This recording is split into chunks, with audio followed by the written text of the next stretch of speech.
네, 비례연합정당 지금 민주당에서 참여하기로 결론을 내렸죠. 오늘 오전에 관련해서 인터뷰를 준비해봤습니다. 74.1% 민주당 당원 4명 가운데 3명 가량이 비례연합정당 참여에 찬성한 것으로 나타나는데요. 진보 진영의 플랫폼 비례연합정당 가운데 하나죠. 시민을 위하여의 우희종 공동대표 연결해서 어떤 상황인지 짚어보도록 하겠습니다. 대표님 나와 계시죠? 네, 안녕하세요. 네, 안녕하세요. 이 시민을 위하여 이름이 얼마 전부터 들리기 시작했는데 이 플랫폼 비례 연합 정당 이름이 좀 어렵기도 합니다. 그렇죠. 어떻게 네네. 마련됐는지 어떤 분들이 참여하고 계신지 궁금합니다. 네, 이 플랫폼이란 말 자체가 좀 생소한데요. 네, 그냥 빈 그릇으로 대체해도 괜찮습니다. 빈 그릇 네, 비례연합정당인데요. 뭐냐면은 이제 출연 자체의 어떤 계기는 미래통합당의 미래한국당이라고 하는 그 비례 대표만 있는 정당이 출연함으로써 네. 이제 그런 어떤 쉽게 말하면은 비례대표를 몰아가는 형태가 됐기 때문에요. 저희 진보 쪽에서도 시민들이 이건 좀 위험하다. 음, 어쨌든 이 촛불 시민에 의해서 태어난 현 정부가 뭔가 네, 일을 하려면 이 비례의 어떤 어느 정도 확보는 네, 네, 우리가 움직여야 되겠다. 이래서 이제 만든 정당인데요. 다만 이거는 이 진보 진영의 여러 정당이 있기 때문에 이 네, 선거법을 개정했을 때 4+1이 있었던 것처럼 네. 그런 모든 정당들이 오고 특히 소수 정당들이 모두 와서 그런 비례대표를 내라라는 의미로 그런 음. 빈그릇 비례정당을 만들었습니다. 그런데 어떤 분들이 참여하고 계신지도 궁금한데요. 아, 일각에서는 네. 조국 네. 교수 지지하시던 분들이 많이 모여 있다. 이렇게도 얘기를 하시던데 어떻습니까, 실제? 아, 네, 그럴 수도 있습니다. 왜냐면은 그러나 이제 주 이 구성원들은 아마 시민들이 기억하실 텐데요. 작년에 검찰 개혁으로 좀 많은 사람들이 모이지 않았습니까? 네네. 그래서 그 서초동과 여의도에서 모였던 그 촛불 시민들이 주축입니다. 네. 그래서 그분들이 어쨌든 이 적폐청산을 위해서 이제 비례대표를 이제 우리도 내야 되겠다. 이래서 이제 만든 당이죠.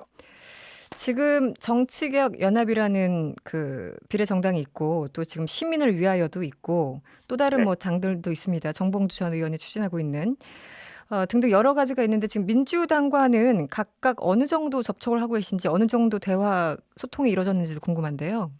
네네. 네. 어느 정도 책임 있는 분들과 계속 소통하고 있습니다. 네. 그래서 어쨌든 오늘 공식적으로 그 당원 투표를 통해서 합류하겠다는 이제 당대표의 발언도 있었던 것처럼 네. 그 당에서도 꼭 어느 특정 비례 정당뿐만 아니라 지금 말씀해 주신 여러 당들과도 계속 소통하고 있는 걸로 알고 있고요. 지금 정치개혁 연합이라고 있잖아요. 예, 좀 네네. 원로분들이 같이 참여하고 계신 이것도 이제 비례 정당을 지향하는 건데 직접 네. 만나 보셨습니까? 네네. 저희들 늘 서로 대화하고 그러고 있습니다. 그래서 서로 취지나 어떤 이런 것들이 거의 같거든요. 다만 이제 그 우연히 거의 동시적으로 네. 똑같은 목적으로 만들어진 단체이기 때문에 네네. 늘 대화하고 같이 풀어가도록 노력하고 있죠. 그럼 기본적으로 민주당과 정치개혁 연합 그리고 시민을 위하여는 함께 간다고 보면 되겠네요. 지금 상황에서는. 예, 현 시점에서는 특별히 그런 다른 어떤 이견은 없는 것 같습니다. 정봉주 전 의원이 추진하는 열린민주당인가요? 그쪽은 어떻습니까? 네, 그 당은 이제 새로운 당으로 저희는 보고 있습니다. 왜냐하면 아, 이 빈그릇 정당이라고 하는 것은 네. 자체 후보를 안 내는 거거든요. 네네. 그런데 이제 그쪽은 새로 자체 비례대표를 내는 거기 때문에 네. 저희가 보기에는 뜻은 혹은 취지는 비슷하지만 그 모양새는 네. 기존의 정당의 새로운 그 정당 출현 이렇게 바라보고 있죠. 그러니까 그래서 성격이 향후 다르다. 네네. 네네 향후 저희가 이런 그 빈그릇 그 비례정당에 다 모일 때 그쪽도 어떻게 보면 같이 또 동참할 수 있는 거고요. 가능성은 여지는 좀 남겨두시는 건가요? 그렇죠. 새로운 기존 정당의 모습으로 저희 빈그릇 그 비례정당에 오는 형태도 있을 수 있다는 거죠. 아, 알겠습니다. 그 부분은 조금 여지를 남겨두셨고요. 민주당 같은 경우는 이 비례연합정당에 참여한다고 하면서 기본적으로 소수정당에 어떤 그분들이 진입하기 위해서 만들어진 거기 때문에 이 선거법 자체가 네네. 민주당은 좀 후순위로 배치하겠다 이렇게 얘기를 했잖아요. 네네네. 뭐 후순위로 7명만 넣겠다 뭐 이런 얘기도 들리던데 네네. 실제 어느 정도 선까지 얘기를 하고 계셨습니까? 예, 저희가 네. 그 책임 있는 분들과 접촉했을 적에도 네. 뭐 그 입장은 분명했고요. 다만 이제 그 당시는 이 정의당도 동참하는 형태로 이제 이야기가 정됐었는데, 네. 지금 이제 그 상황이 굉장히 유동적이라서 네. 혹시 정의당이 함께하지 않는다면 뭐 그 숫자는 바뀌지 않겠죠. 그거야 네네. 뭐 국민에 대한 약속이니까. 다만 위치는 좀 유동적이 될 수는 있겠습니다. 사실 악마는 디테일에 있다고 같이 하기로 네네. 이제 손을 잡는 건 좋은데 항상 이제 네. 번호 매기거나 누가 먼저 네. 가느냐 1번, 2번 이런 게 굉장히 네네. 좀 민감할 수밖에 없잖아요. 그렇죠. 이런 약속들이 끝까지 지켜질까요? 잡음 없이 갈 수 있다고 보십니까? 그것을 만들어내야 된다고 봅니다. 그것이 바로 네. 작년에 4+1 그 협치 정신이라고 보고요. 아마 네. 이번에도 이 성숙한 시민들 의식이 있기 때문에 그 약속은 반드시 지켜져야 된다고 저희는 보고 또 그렇게 만들어내겠습니다. 네. 뭐 이건 알 수 없는 영역이긴 한데요. 아직까지는. 네. 네. 정의당 조금 전에 말씀하셨는데요. 정의당은 뭐 아예 가능성이 없다. 딱 잘라서 얘기를 하는 것 같아요, 지금. 참여할 수 있는 네, 가능성이 현재 없다. 입장이 그렇습니다. 네. 네. 그렇게 보시는 거죠? 정의당은 참여할 가능성이 거의 제로에 아닙니다. 가깝다? 저희가 네네네. 그 정의당의 책임 있는 분과의 어떤 접촉을 통해서도 네. 예, 그 부분은 분명히 그쪽에서 확인해 주었습니다. 다만 저희로서는 계속 이제 많은 정당이 동참하자는 취지에서 계속 열고 기다리는 입장이긴 합니다만 아마 동참하기는 그 당의 입장으로 봐서는 좀 어렵지 않나 이렇게 생각하고 있죠. 네. 민생당은 어떻습니까? 같이 할 가능성은 어떻게 보세요?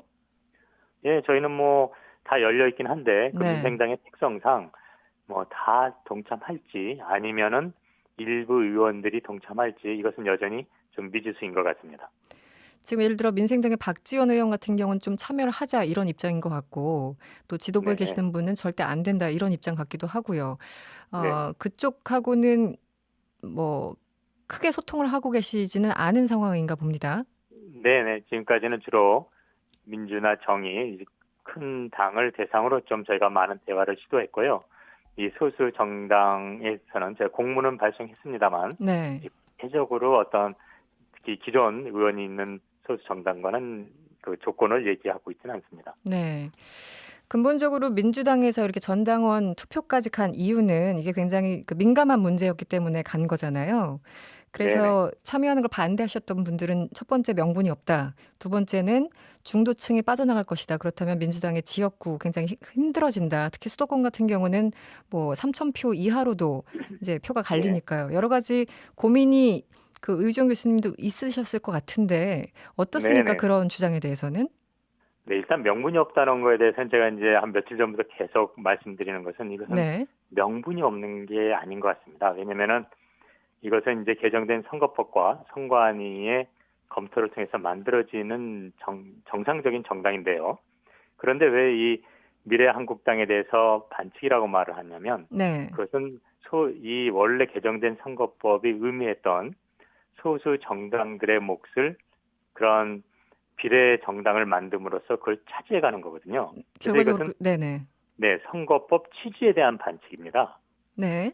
이 선거법을 반칙한 게 아니라 네. 그런 면에서 저희는 그 개정된 선거법에 의해서 그 미래한국당에 의해서 그 훼손된 원래의 선거법 취지를 되살리고자 하는 거기 때문에 오히려 이거 살리고자. 네네. 그렇죠. 그래서 지금 그 미래한국당이 반칙이다, 꼼수로 등장했다라고 말하는 건 선거법 취지를 파괴하기 때문에 그런 말이 등장했다는 점을 이제 시청자께서 음. 아신다면 그건 뭐 예, 청취자분들께서 네. 이게 결코 이게 명분이 없는 일이 아니라는 것, 오히려 그렇게 잘못된 그런 그 왜곡된 것을 바로잡기 위해서 불가피하다 이렇게 보고 시민들이 계시는 움직인 것이라는 점이죠. 네. 알겠습니다. 그리고 뭐 네. 일부 이제 민주당에서 약간 우려했던 게 중도층 뭐 이런 얘기가 있었던 것 같아요. 네네. 그러나 이러한 문제점에 대해서 인식할 수 있는 분이라면 음. 오히려 그 중도층이 이러한 어떤 좋은 취지의 시민들의 움직임에 합류하고 그들의 표를 던지지 떠나갈 거라고 생각하지 않습니다. 네. 그런 면에서 네. 그런 우려는 정치에 대해서 전혀 무관심한 분들이 해당될지는 모르지만 네. 결코 중도층이라고 말하기는 어렵다고 봅니다. 알겠습니다. 오늘은 여기까지 들어야 되겠네요. 지금까지 플랫폼 비례연합정당 시민을 위하여의 우희종 공동대표였습니다. 오늘 고맙습니다. 네, 고맙습니다.